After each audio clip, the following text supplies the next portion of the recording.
Let's bring in NBC News Chief International Correspondent Keir Simmons live from Erbil, Iraq. Keir, what are you hearing?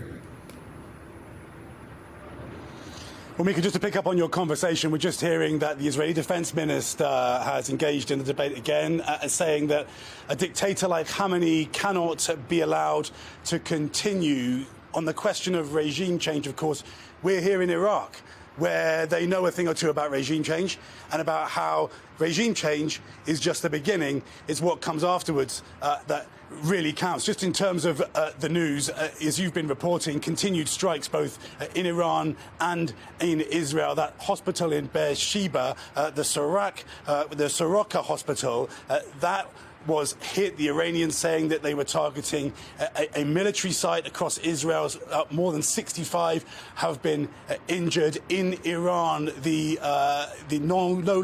apparently no longer working heavy water reactor in Arak, Iran, that has been hit. Clearly, the Israelis think that may well have been part of Iran's nuclear program. But as I mentioned, we are here in Iraqi Kurdistan, in northern Iraq. Let me just get our cameraman, Moose, to pan over there to the base that is in the distance there. That is the American base here in Erbil.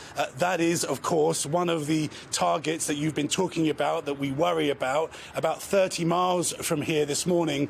There are reports that an Iranian drone went down. There are reports, too, of Iranian drones around the U.S. bases in Syria. But it is relatively calm here. This is the Kurdish region of Iraq, neighboring the Kurdish region of Iran.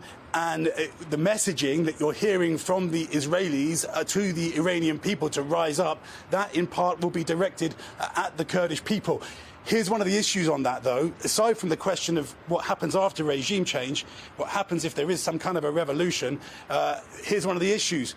You guys all know the history here, that in the past, the Kurdish people have been encouraged to rise up. Under Saddam Hussein, for example, for that, they were subject to gas attacks by Saddam Hussein that killed huge numbers of Kurds. There was uprising in Iran just a few years ago over the death of Mahsa Amini, the woman who was apprehended by the Iranians because of the clothes she was wearing.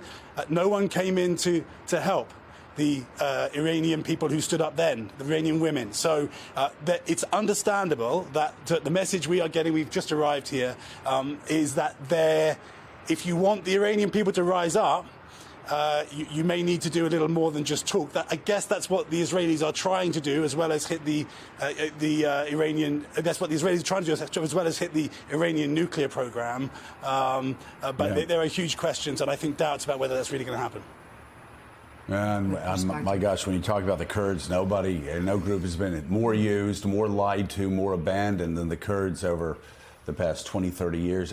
Keir, we were obviously talking about the United States going into Iraq. One of the reasons that people who oppose that, one of the few people who oppose it, like Dr. Brzezinski, they talked about it was a Shia-dominated country and that it would actually accrue to the benefit geopolitically of the Iranians in the long run. I'm curious, here we are 22 years later, Iran's facing an existential crisis. How is the Shia majority in Iraq, where you are right now, responding to this conflict? Have there been strong condemnations, or are they sitting back like Syria and other Middle Eastern countries with muted responses? The Iraqi government is condemning the Israeli attacks on Iran. The popular mobilization forces here in Iraq, who are the Shia pro-Iran militia, if you like, they are making noises. They're not doing very much at this stage. Why? I'll let you guys discuss why that might be, whether they're waiting to see what President Trump does, whether they are holding, for whatever reason. I'll let you guys, dig into that. But I will say one other thing to Richard's point about those bunker-busting bombs that might hit Fordo, the 30,000-pound American bombs. I think we're getting into a little shorthand on that now. The reality is that it's not absolutely clear that those bombs work in Fordo. They are the most powerful bombs able to go deep into the ground, but it doesn't necessarily do the job, if you like. It isn't a kind of trump card to eradicate the Iranian nuclear program, and all is well. And I think the story of Iraq and of intervention in Iraq, here where we are now, that tells the story of how predictions of military intervention, that they're just going to be a solution, don't necessarily play out that way. Well put. NBC's Keir Simmons live in Iraq. Thank you very much for your reporting and analysis this morning. And as Keir pointed out, not the end. There are estimates that the nuclear facility is half a mile deep. Right. So the idea that this is a sure thing, once you go to war, there are no sure things. It's not.